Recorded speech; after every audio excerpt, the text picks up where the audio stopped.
Hello, my loves from the Secrets of Men channel. My name is Alvim, and I'm 24 years old. I'm a dwarf exactly 3 feet and 11 inches tall. I have fair skin, blonde hair, and a well-defined body, despite my physical limitations.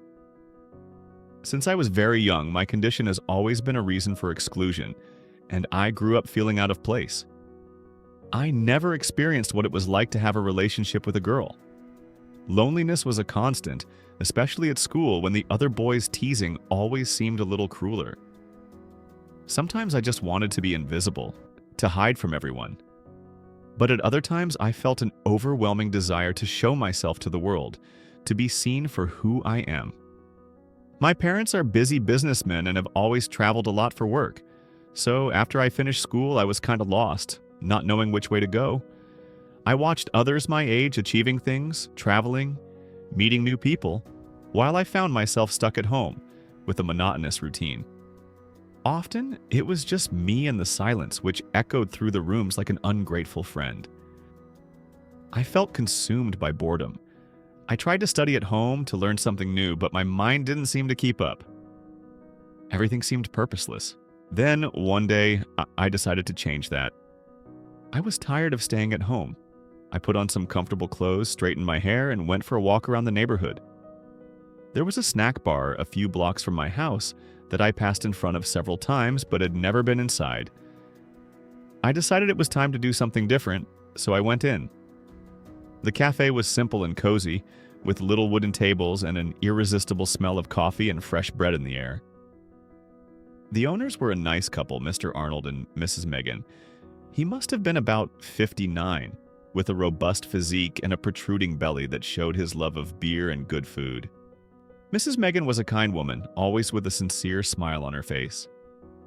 She had gray hair tied in an awkward bun, and eyes that showed kindness. Ever since I started going to the cafeteria, I noticed that Mr. Arnold was always very kind to me. He chatted, showed interest in my plans, and seemed to pay special attention. I ignored it at first, but the truth is that it was good for me. After so long without anyone noticing me, any attention was welcome. One day, I was in the cafeteria buying some things, and I noticed Mr. Arnold talking to 2 men who were drinking at the counter. Without meaning to, I overheard him say, "Look, you know I'm not one to do this, but this midget is going to get into my net, you'll see." That sentence made my heart soar. Something inside me lit up in a way I wasn't used to. The thought of someone lusting after me was like a spark that made me want to go back the next day and the next too. With each visit, our conversation became more personal. One afternoon, he struck up a conversation and jokingly asked if I had a girlfriend. "No, I don't, Mr. Arnold." "Nobody wants a little dwarf," I replied, laughing to disguise it. He looked at me in a different way and replied, "You're the one who thinks. If I were a woman, I'd come and visit you every day." My face flushed. He saw that I didn't answer, but I didn't deny it either, and he continued. "But, you know, all you have to do is ask." At that moment, I couldn't say anything. I just gave a nervous smile and left the diner with my heart racing. From that day on, Mr. Arnold began to tease me even more, and whenever we met, he repeated the same phrase. "Good afternoon, Alvim. When are you going to call me at your house?" It kept growing inside me until one day I finally answered, "Do you want to come this afternoon? I'll be alone." After that invitation, I could hardly hold back my anxiety. The hours that passed before Mr. Arnold showed up seemed like an eternity. I wondered if he was really coming or if he had changed his mind. Every minute, my heart raced a little more, and I found myself nervously tidying up the house, as if every detail was important. If you like this story, don't forget to leave a like and subscribe to the channel. Finally, after about 15 minutes, the doorbell rang and I ran to the gate, almost unable to hide my nervousness. There he was, Mr. Arnold, with a bag in his hands, looking at me with a smile that made me shudder. "Hi, I've come to bring your package," he said, joking, but with a twinkle in his eye that showed he knew very well what he was doing. I opened the gate and let him in. When we crossed the threshold, the atmosphere changed. He looked around, observing every detail of the room, and seemed to be assessing his surroundings. Without wasting much time, he gave me a determined look and said, "I don't have much time, Alvim. I need to get back to the cafeteria soon." I nodded, trying to control my rapid breathing, but before I could say anything, he put the bag on the table and, without hesitation, took a step towards me. That unexpected closeness sent me into action. This was a new sensation for me, a mixture of nervousness and desire that I didn't know I could feel with such intensity. Without saying another word, he led me to the living room sofa, where he sat down and pulled me close. I stood there not knowing exactly what to do, but he seemed to know exactly what he wanted. With firm gestures, he made me sit down next to him and began to speak. "You know, Alvim, I've been thinking about this for a long time," he confessed, his voice filled with an intensity that left me breathless. "But I never imagined that you would call me here." I remained silent, just listening. He started talking about how he'd noticed me from the first time I'd entered the cafeteria, how little by little I'd gained his attention in a way he hadn't expected. His eyes scrutinized me, and I felt like I was the only person in the world at that moment. "I always thought you were special. Different," he continued. "You have a presence. A way that moves me." As he spoke, my heart raced even more. It was strange to hear those words from someone like him, but at the same time, it made me feel wanted in a way I'd never experienced before. Suddenly, he leaned in and kissed me, softly at first, but soon the kiss gained intensity, and I felt totally surrendered to that moment. His every gesture showed the experience and confidence he had, and during kisses we bonded over it, since my parents were traveling again and would be gone for days. When the fire finally broke, he looked at me with a satisfied smile and said, "I won't forget this soon, Alvim." I couldn't find the words to express what I was feeling either. I just nodded, trying to take in everything that was happening. At that moment, I realized that this encounter was changing something inside me, something I didn't even know I needed. After a while together, he looked at his watch and got up, as if he really needed to leave. I followed him to the door, still unable to believe that it had all happened. Before leaving, he turned around and, with a mischievous smile, said, "Alvim, that was just the beginning. I'll stop by again tomorrow if you like." And with that, he left, leaving me standing there, trying to process everything that had happened. I knew that from that moment on, my life would never be the same. After Mr. Arnold left that night, the emptiness that remained in the house seemed to echo my own feelings. I felt in a whirlwind of emotions, confused, anxious, and at the same time, looking forward to the next meeting. I spent the rest of the night unable to sleep properly, replaying every moment in my mind. The touch of his hands, the intense gaze that seemed to decipher my every thought. The next morning, I woke up with a mixture of excitement and fear. My body was still reacting to the encounter, and I knew I couldn't hide what was happening inside me for long. My first impulse was to try to drown that feeling in a hectic routine, but the promise he had made that he would come back that night kept pulsing through my mind, like a slow, persistent beat, reminding me that this was only the beginning.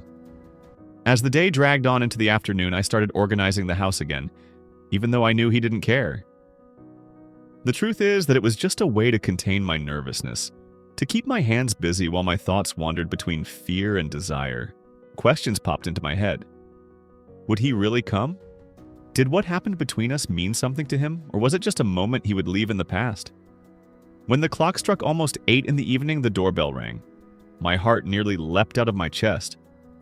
Taking a deep breath, I went to the door, and when I opened it, there he was, with that same corner smile that made my stomach turn. This time he had a more relaxed expression, as if he was getting ready to make the most of the moment. "Good evening, Alvim. Are your parents home?"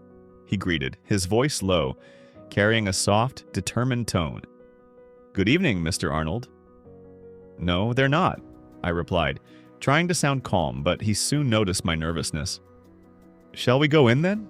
he suggested bluntly, and I made way, feeling the atmosphere around us transform once again. When we closed the door, his eyes met mine with an intensity that made me forget the rest of the world. It was as if he knew exactly what I was feeling and was ready to guide me down a path I had never traveled before. "I knew you'd want me to come back, Alvim," he murmured, with that firm yet gentle tone. "But I need to know how far you're willing to go." The question hung in the air, leaving me speechless for a moment. What did he mean by that? How far was I willing to go? It was a question I still didn't have a clear answer to, but I knew that somehow he would be the person to help me find out. "I'm willing to go as far as you take me," I replied, more to myself than to him, but the sincerity in my words seemed to please him.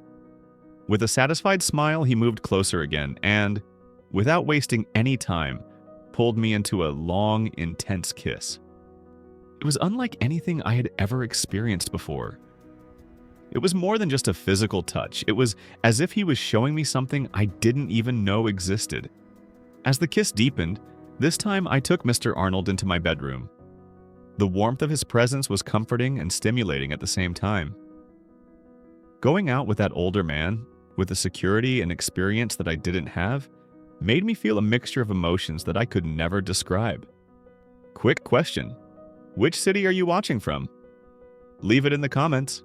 He started talking about his life, something he hadn't done before. He shared a little about his past, how he had built his life in the city, and how much he had learned over the years. I listened attentively, fascinated by the way he viewed the world. There was a touch of wisdom in every word he said, and I found myself absorbing every bit of that story. "Alvim, life teaches you a lot, you know?" he said in a more serious tone of voice while looking at me with a deep gaze. "And you learn that sometimes the most important things are the ones you least expect." I just nodded, not knowing what to say, but he seemed to understand. There was a connection there, something that didn't need words to be understood. It was as if he knew what was going on inside me, even if I didn't know it myself. When he finished speaking, there was a moment of silence. We stood there just looking at each other, and I felt a peace that I hadn't experienced for a long time. It was as if, at that moment, everything was exactly where it should be. "Alvim," he began, his voice low, almost like a whisper. "I never planned any of this, but now that I'm here, I can't imagine anywhere else I'd want to be." Those words struck a chord, and I knew at that moment that I was living something that would mark my life forever. Time seemed to stand still, and everything around us seemed so insignificant compared to the connection we had. After we connected, we stood there, just feeling each other's presence. There was no need for words because everything had already been said. And there, that night, I knew that my life would never be the same. After that night, the routine seemed to have changed for me. I still felt like the same Alvim, but at the same time, everything seemed new, as if a door had been opened, and I was just beginning to explore what was on the other side. However, I knew that the changes went beyond what I could perceive on the surface. My thoughts kept returning to Mr. Arnold and the peace and security he conveyed, something I had never experienced before. As the days went by, our encounters became more frequent, and each one seemed to bring a new layer of intensity, of discovery. There was a mixture of familiarity and novelty in every moment we spent together, as if we were uncovering something special and surprising at the same time. Our days together began to take on a routine of their own, a series of gestures and touches that became natural, as if they had always been there waiting to be revealed. One evening, while we were talking about banal things, work, the day's projects, I realized that he was watching me with a gaze that went beyond words. It was as if he was seeing something in me that I hadn't yet discovered myself. That gaze, intense and sure, left me speechless and, at the same time, made my heart race in an inexplicable way. "Alvim, I like you exactly the way you are," he said suddenly, his voice quiet but loaded with a truth that resonated deeply. These words, simple and direct, hit me in a way I hadn't expected. No one had ever said it to me like that. I had always tried to adapt, to fit in with other people's standards and expectations, but there, sitting next to Mr. Arnold, I felt for the first time that I didn't have to be anything other than myself. "Arnold," I began, but the words escaped me before I could complete the sentence. He smiled as if he understood what I was trying to say, and lovingly ran his hand over my face, his touch firm and comforting, like an anchor amidst the storm of emotions he was stirring up in me. We stood there in silence, just exchanging glances until he leaned in to kiss me, softly and slowly as if time didn't exist.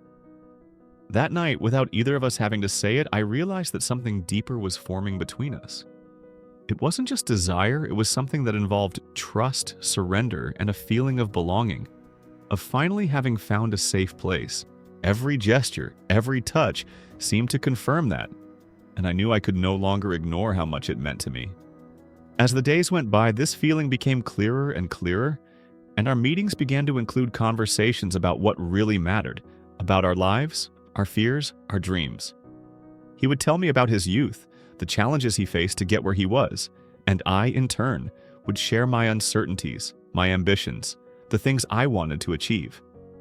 His presence in my life not only filled a void, but also illuminated paths I had never considered.